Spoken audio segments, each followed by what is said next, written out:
This is Single, Saved, and Growing, where we share the real life of single life with open and honest conversations with Queen Kai and Madam Tjay. Hello, everybody. What's going on? Welcome back. We have some very, very, very special guests. Very special guests. With us today, we have our friends Ikesha and Lewis Robinson. Woo-hoo. Our friends who are dear to us. Would y'all like to introduce yourselves? Hi, my name's Ikesha Robinson, and I'm the wife. Period. The The wife. Hello, my name is Lewis Robinson the fourth. The fourth. And I'm the husband. Okay. So husband and wife, what do y'all do? Yeah, I'm in the insurance industry. I am an adjuster, and I sell insurance as well. Sales. I work in the healthcare industry. Mm-hmm. Okay. And I do some hair. Okay, she's a hairstylist. Yeah. Okay. We wanted to bring them here on today because back in 2019, me, Tyra, and Lewis, we wrote a 21-day devotional called Single, Saved, and Growing, which is based off this podcast, or what this podcast is based from. So we just wanted to bring them on here. At the time, Lewis was single, and he left us and got married. Okay, he left us and got married. But during that time, we wrote this devotional, and it was really because of him kind of starting it. So I wanted to talk about that, like Lewis, like what made you, or how did you get us on board? Like, what was your initial thinking process, and like where was your life at during that time when we were writing the book? Yeah, so I was single. Obviously looking for a spouse. I mean, I feel like I really wasn't looking, but it would be nice to have. Yeah. And so, in that season of my life, Paul talks about, being devoted to Christ.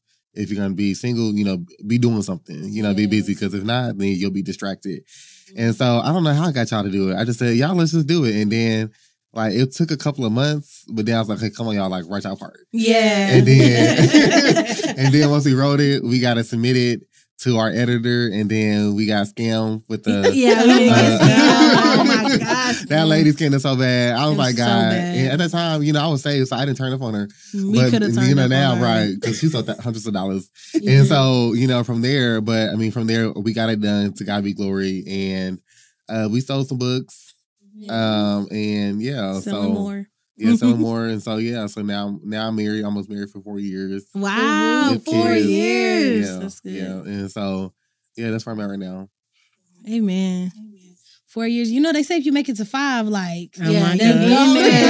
golden. Y'all on y'all way. Yeah, we'll see. It's crazy. So, Ikesha, can you tell us a little bit of y'all's love story? How y'all met? How did he strap you down? Okay, well, so I'm actually from Cleveland, Ohio. Lewis is from Guthrie, Oklahoma. I actually initially started going to the college we went to in Indiana, being a follower. And so I went and attended, and then him being from Oklahoma, he had a scholarship to that school. So it's a Christian university, and, I guess we had a worship night. He says that he saw me first, but I don't know. But anyways, it really do sound like a movie, and it's kind of cheesy. Okay. We love it. We love a cheesy love story. But so at the student center, there's this area called the Mallway, because it looks like a mall. And, me and a friend or two friends were singing, whatever, just got a service, you feel good, whatever. And so him and two of his friends, I guess when we turned the corner, he gonna start singing. I'm like, get out. So we turned back because, we're predominantly, it's predominantly white school. So we turned around, we all kind of connected, and he says that he got my number, but I don't recall all that. Okay. I thought that he got my friend's number at the time, and then he got my number. And so, we all kind of had a friend group with other minority students. And so we would all go to this thing called, what was it, breakfast at night? Yeah. Or something like that. Midnight breakfast. Yeah, midnight breakfast. And I'm thinking everybody else is coming. It want to just be me and him. Okay. And it so, was a sneak attack. Exactly. He knew what he was doing. Exactly. So that happened, and then I was like, okay, he kind of nice. And, he was the heart for Christ. Amen. And so that was like a big kicker for me. But how I knew that I really liked him and he really liked me is one day after church, you know, all the minority students got together at someone's house and everybody made a dish or whatever. And we come to the end of the night where I'm in the kitchen, you know, I got like a mama spirit, I guess. And so like, you know, I was just trying to help them clean the kitchen or whatever. So I'm in there by myself. He comes up next to me, helping with the dishes, quote unquote. And I looked at him. I was like, "You like me or something?" He's like, "Yeah, you like me?" I'm like, "Yeah." Because you just gotta ask the question. Exactly. Just be straightforward. I was scared to ask, but I asked. But it was just so funny because everybody kept saying, "Oh, y'all gonna be together? You're gonna be together." Just like get on my face. But we did grow a really good friendship, even though we had butterflies for each other all the time. And I really knew that I liked him when he was the first person that I cried over because it was time for us to go back home separate ways. And I did that a couple times, actually. So, yeah. And then I actually, you know, we actually parted ways. You know, relationships go down the drain sometimes. And then supposedly we was never getting married. Supposedly we was never getting back together, his words. And yeah. So to go on, you know, I call myself moving forward, whatever. And then eventually I met another person. I had got married and that was for like a year. But through the time, him and I had been friends, like, you know, talking here and there, just kind of respecting the relationship that I was in. Yeah. But Lewis has always been a friend first, you know. Like when I was in another relationship, he was just there, you know, whenever I needed him. He never overstepped boundaries, you know. When he was a friend, he was really a friend. He wasn't trying to get with me, you know, get me in a room or something. No, it was that. And so, yeah, through that relationship that I was in, you know, he was just friend. And then after that, I don't know. When that relationship ended, that's all it was just friendship. Like he wasn't trying to get with me, he wasn't trying to pursue me, nothing. You know, like I know a lot of people will see that and try to take the opportunity because you're vulnerable at that state. But no, he was just a friend. So Man, look at you, Lewis. Yeah. How were you, Lewis, able to like, because I know it's like, you're not going to do that for nobody you don't love. You're not going to do that for somebody you don't love. So like, how was that for you keeping those boundaries, but like, even though it's like still staying close, but it's like because you love this person. But I'm not saying you had an ulterior motive. But even if you did have an ulterior motive, at the end of the day, you respected those boundaries. So how did you do that? Because I guess too, to me, it's like at some point I know that you was thinking like, this my wife, so I don't care. Like, or what were you thinking? Like, so how were you able to maintain those boundaries? Well, I mean, I was dating as well. Okay. So, I mean, so I did have people I was talking to. The problem is everybody I got with, they wanted to marry me. And I didn't want to get married at that time. And so that was a point of contention. Like one woman, she was like 4 years older than me. And I was in my last semester of college. And this is when she was going through her terrible times with this man. And she was like, well, I want to get married, you know, now. I was like, no, I'm not getting married till after I graduate. And she was like, well, God told me I'm going to get married in a year. I said, well, it's not going to be to me. I know you said it just like that. And she's still not married to this day. Wow. But I was like, I'm just not going to get married. So like, that was a very point of contention. So I mean, so it was easy for me to stay within the bounds of friendship because I was talking to other people. But I feel like I did know she would eventually be my wife, so it was easy just to back up, you know, just to be there. I was in no rush to get married. Even when we got married, I was in no rush. But we just needed to do it at the time. Yeah. It's better to marry than a burn. Yeah. It's better to marry than a burn. And so, I mean, so I feel like just common sense, you know, I feel like people don't know how to be friends with the opposite sex. Yeah. And at the time, I have sisters, and I do have friends with the opposite sex, so it was easy for me to stay within those boundaries. Especially you're married, and I don't want nobody coming to my marriage, you know, acting very inappropriate. So I was never going to do that to anybody else. So even though I could see where it was going, I still, you know, backed up. Yeah, that's so important. That's honorable. Yeah, so honorable man. So like, so like, you know, there's different things that you have to change up and stuff like that, or prepare for marriage in a way. So what do you think? What's one thing that you did or worked on while you were single that has really helped you in your marriage now? Mm-hmm. You want to go first? Counseling.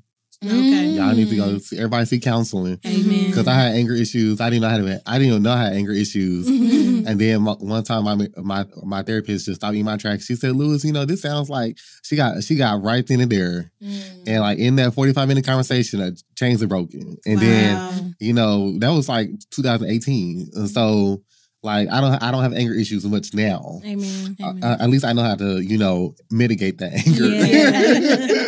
I know I can see myself going there, so I don't really yell or raise my voice as much as I could, you know. And so I feel like counseling, definitely you seek therapy, because when you go into a marriage, like it's still a relationship, and so you will still get angry. Yeah. You will still dislike your partner at times, and your therapist is just a tool to utilize to prepare yourself, because you're coming into one, and that's hard. Amen. That's Amen. good. That's real good. For me,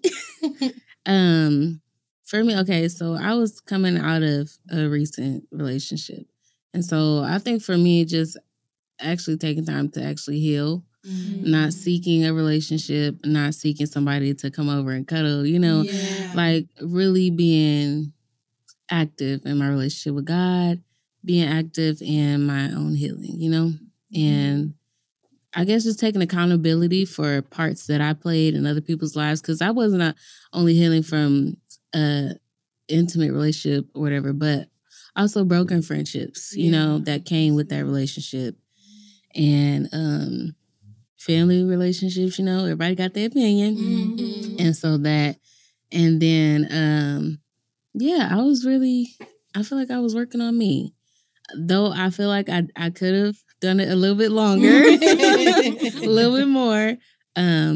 That's just one of the main things. And like, it's easy to say, but it's hard to do. Yeah, absolutely. Yeah. In our last episode, we just talked about grieving relationships after you've been with people or in a romantic or platonic relationships. You've been with them so long and your lives become intertwined. So once that break comes or once that tie comes, like you have to kind of deal with that grieving process of it. So yeah. And one thing that you said, I like that you said about like taking accountability. Like that's so hard for us to do. Like I remember when I came out of my last relationship, I'm like, he did this, and this. Like it was all his fault. I was the perfect person. But it's like, in all actuality, it's like I wasn't. And there are some things that I did play role, even if they were small and his stuff was big. No. There were some things that I added that I could have did better, that I treated him as, and I treated him. There are things, what am I trying to say? I treated him some ways. Or there's certain things that I did to him. There we go. There's certain things that I did to him. And I had to take accountability for that. And I had to be like, okay, like in these ways, I need to work on me. I need to heal this area. So I'm not continuing to do that in the next relationship that I'm in. So that's accountability is so good. Yeah. So as you guys are a young couple, you know, considering, so what is it like to be a young married couple? Especially in this day and age of divorce and marriage is just a piece of paper. Like, how is that? Well, for me, I feel like, you know, how were we? It was 2020. I think it was 23. Yeah. I don't know. Well, for me, since I had already been through one before, I still kind of had the same principles and mindset. Like, I want this to be forever, you know?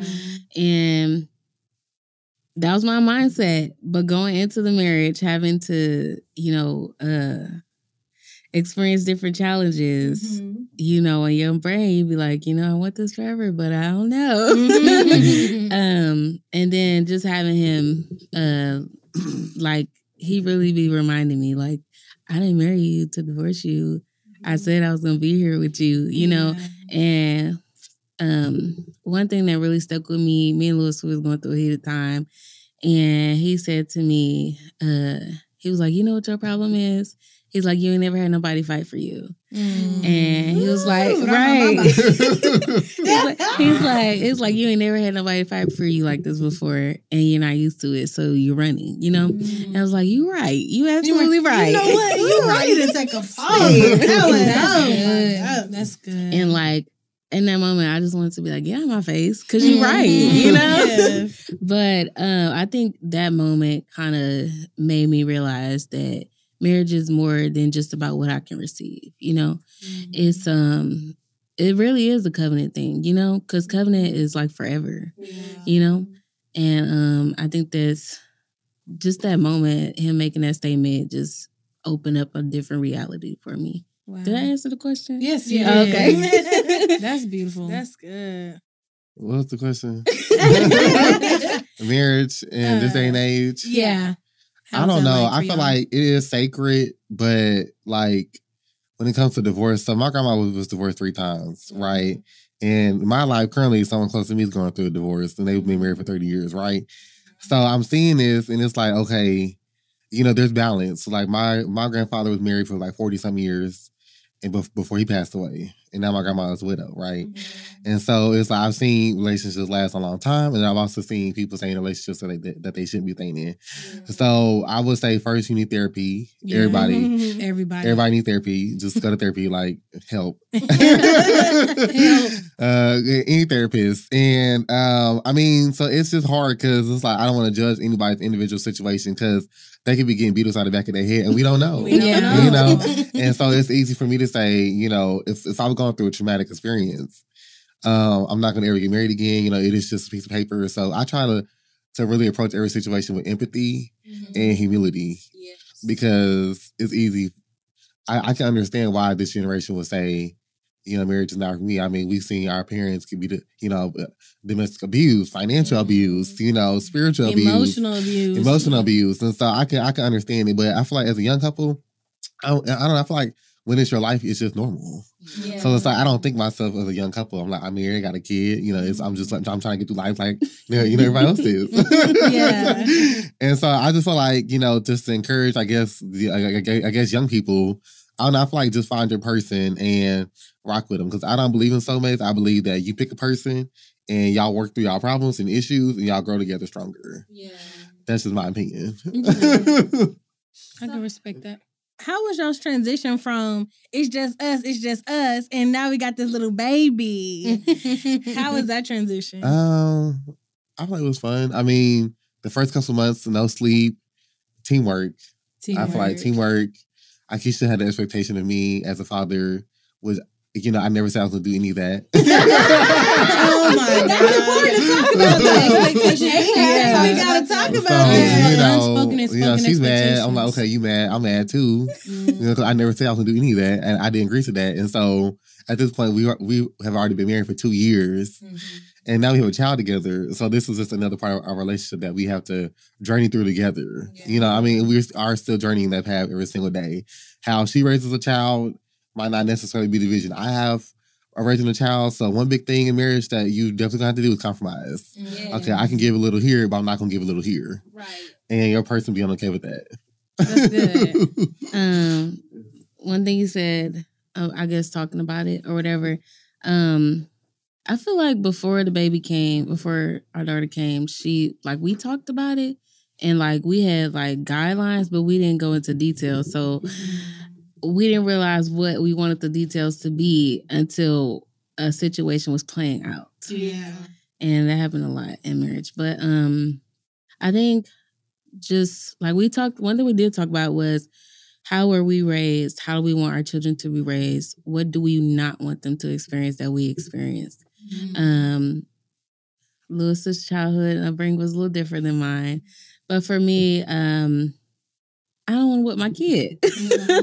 And so, you know, I got whippings when I was a kid. Lewis got whippings when he was a kid. So we like, okay, we used to that. We know what it's about. But I feel like being in a time frame where there's so much you can grasp as far as, you know, how to talk to your child this way so that they listen. Yeah, right, information.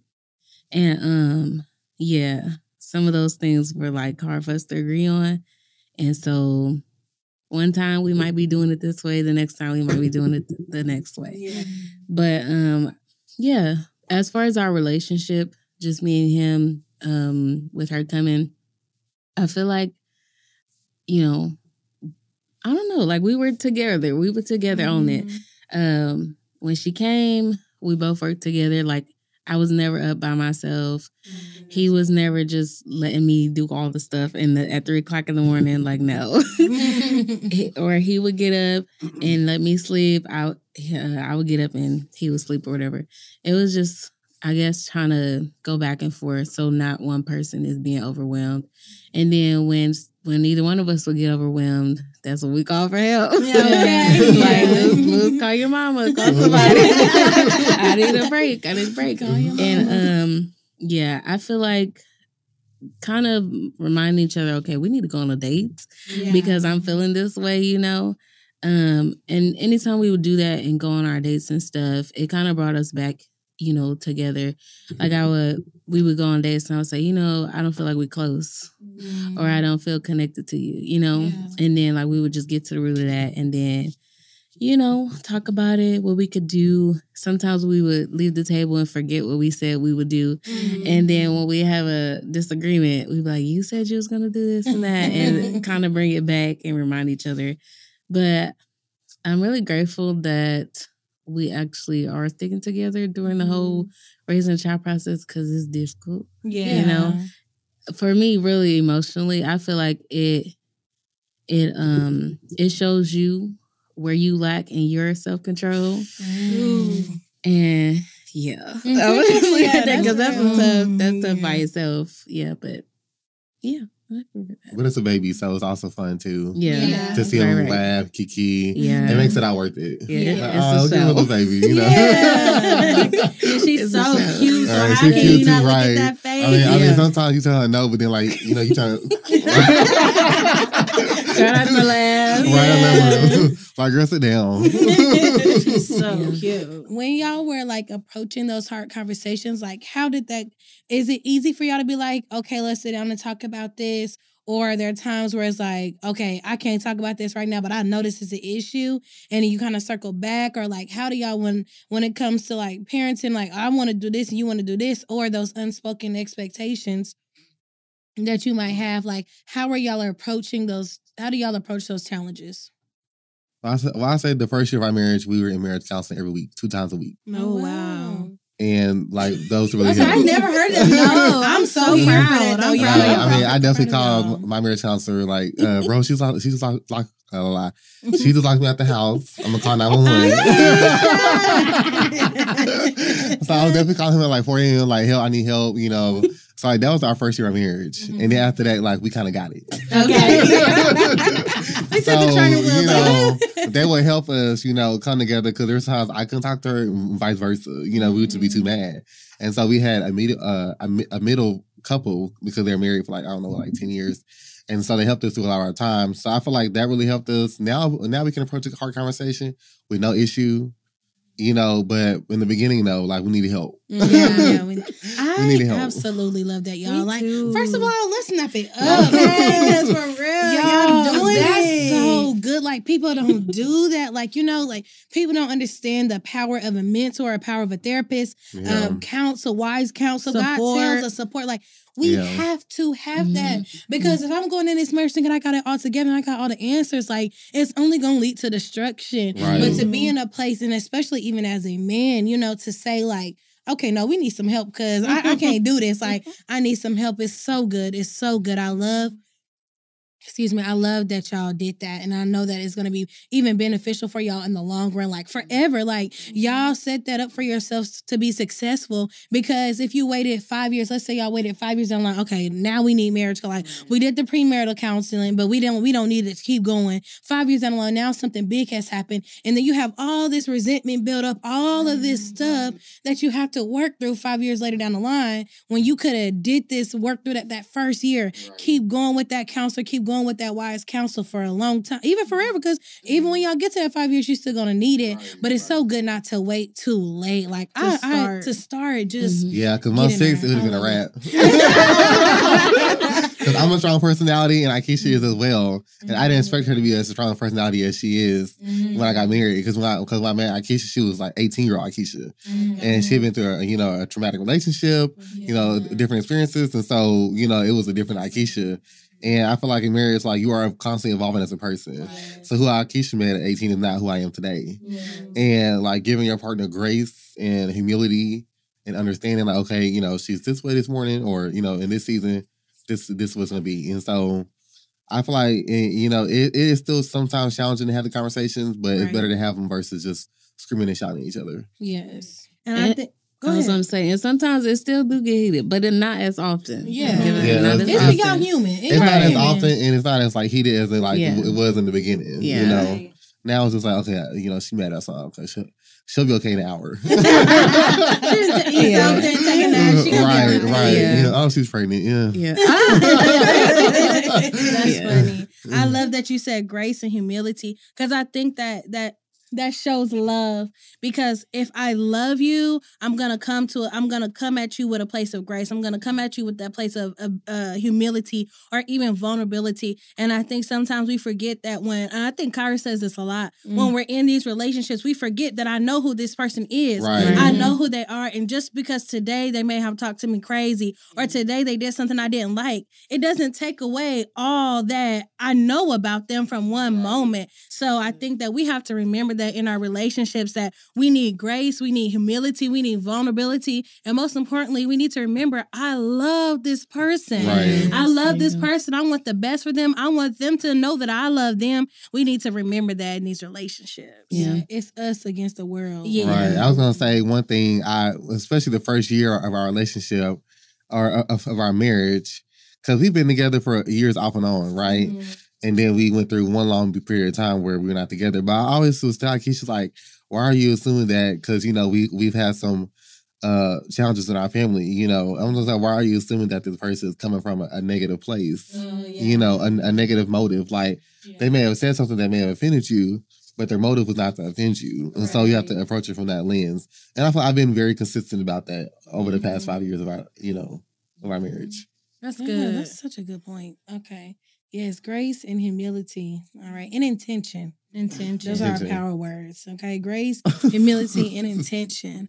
Do y'all have any advice that you would like to give for any newlyweds, people just starting this marriage life out? Seeking to be married. What advice would you give? Both of y'all can answer. Well, I feel like I've been pretty consistent getting therapy, individual and together. So I feel like people really underestimate. I'm really big on it because, or just read some self-help books. Yeah. Or some books that tell you about you. Because until you confront you, when you become into a marriage, you're becoming into one. So that's really hard. And if you already full of pride, full of self, not compromising, not yielding, no bending the knee, it's not going to ever last. Yeah. It's not going to last. And I guarantee you probably don't have good relationships anywhere. Any relationship. Professionally, anything. Yeah. And so I would say, because another point in therapy, they be asking you questions that you never thought about. Yeah. They ask you questions about yourself, about your upbringing. Like, I didn't think about Keisha's family. I didn't think about how that dynamic was. I was thinking like, okay, this is my wife, I'm married, and then we did, and then like, hold on, wait, I'm married to our family as well, and vice versa. Right. Yeah. And so getting the families to mesh together as well is really difficult, but it is a beautiful thing. Yes, I love that. I would have to agree with Lewis. That would be mine too. Therapy. Mm-hmm. I love that. I hate to see you guys go. I know, you're talking so good. I love this. I love this. It's so important. So we're talking marriage, we're talking life, we're talking single, saved, and growing, the startup, how it began. And so my takeaways from this is that to really operate in grace, in humility, Lord, help us to be humble. Okay.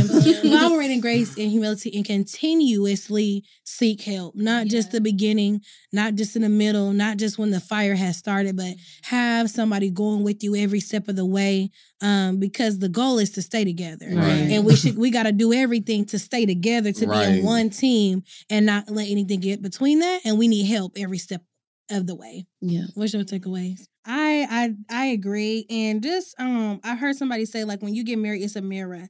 So I feel like you guys are really pointing out the things that you do because you have this mirror now, and so I guess my takeaway would really just be like to be on the same team, on the same page, stay on the same page, and how can we make sure that we create these waves to stay on the same page? The communication, the teamwork, the therapy. That's what I'm really taking away. So I really appreciate you guys. I love all these nuggets, eating it up real good. Y'all the bomb. I love you guys so much. Thanks so much for coming, y'all. We love y'all. Thanks for listening. We'll be back soon.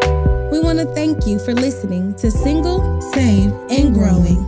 Remember, you won't always be single, but you'll always be growing. This episode is part of the Breaking Ice, Building Bridges community podcast platform, brought to you by Possibilities.